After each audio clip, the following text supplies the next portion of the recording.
Welcome to Turning Hard Times to Good Times. I'm your host, Jay Taylor, and I'm speaking to you from New York City on this, the 15th day of June, 2021. I do want to thank all of you for listening and making it one of the more popular shows on the Voice America Business Channel. Also like to encourage you to continue sending along any comments you have about this show, whether they're positive or negative or something in between. We'd always like to hear from you.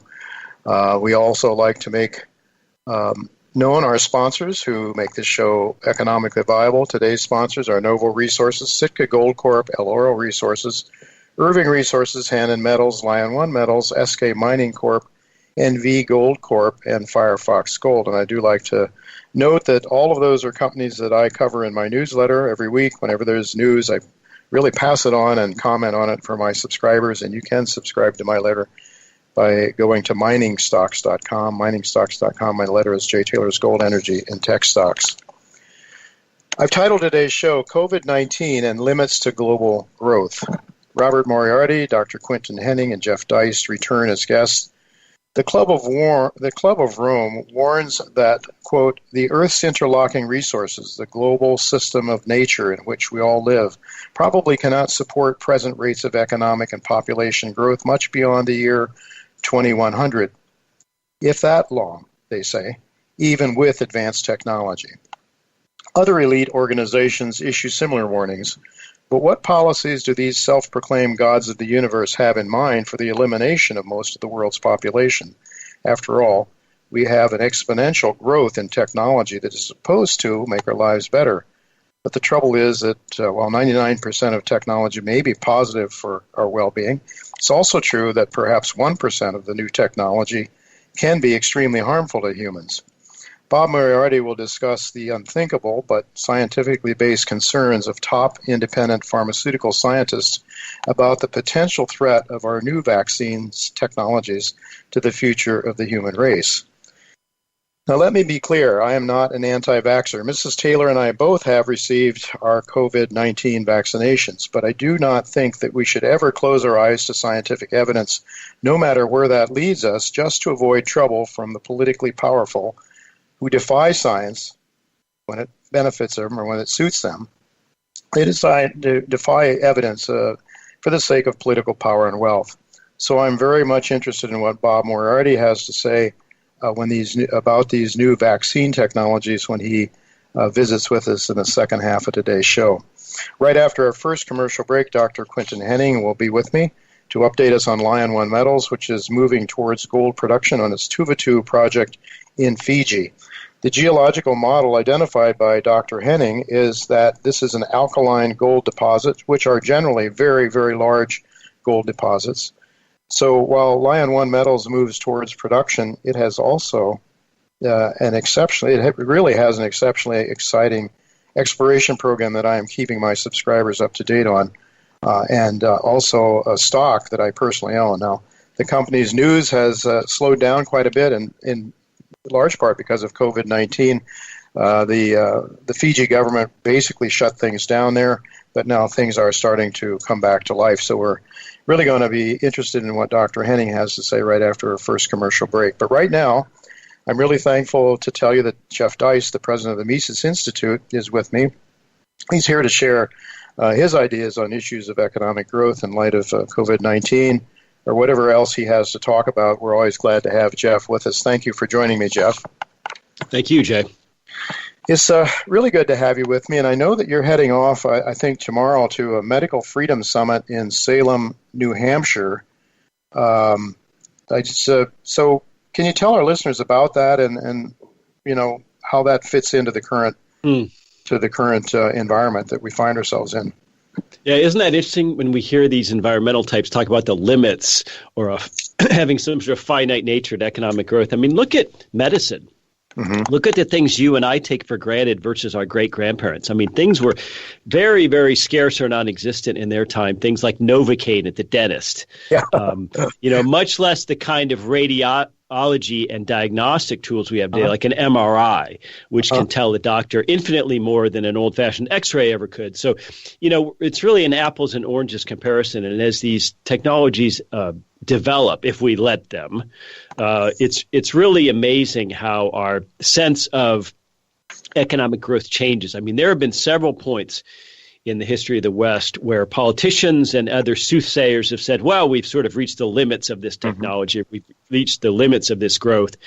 And, when it comes to the environmental apocalyptic types, one thing I'd like to point out is that as people get wealthier, they actually have fewer kids. Even under today's projections, with all the growth going on in huge cities like Nairobi, for example, in Africa, the world's population is probably going to top out at about 8 billion and then begin to slowly scale back, because this is simply a function of development. Ask yourself, Jay, did people have more kids in 1900 or in 2000? In the West? Yeah. Well, they had more in 1900 because they had to do agricultural labor. So a lot of this stuff is just absolute nonsense. And one of the best ways to understand why it's absolute nonsense is go back 20 or 30 or 40 years ago and read the kind of literature that was coming out at the time. Go back and read something like Future Shock by Alvin Toffler, which was trendy in, I want to say, the 1970s and 80s. So much of this stuff doesn't pan out. And, of course, no one's around 40 years later to say you were wrong. Yeah. That's a good point. Yeah, I'm just thinking about cheaper by the dozen, they used to say. And my mother grew up in a family of 13 kids. So, things are definitely different. And everybody pitched in, of course, and during the 1930s, stayed home from school even to make sure there was food on the table and people could survive. So, yes, technology has certainly been a blessing. It can also be a curse, though. And you think about what may have come out of that lab in Wuhan, if that's what proves to be the case. There are certainly some concerns. The nuclear bomb, of course. So there's technologies mostly positive, but sometimes negative as well. But so what will be who are some of your speakers that you'll have there at this Freedom Summit? Well, we have a variety of speakers, doctors from cash only and concierge practices. We have an actuary to talk about what real insurance would look like if we allowed actual risk assessment to take place instead of mandating insurance and then requiring that it cover X, Y, and Z. That's not how actuarial risk assessment happens, right? We're going to have some economists there to talk about why the COVID lockdowns were wrong from the standpoint of, cost benefit.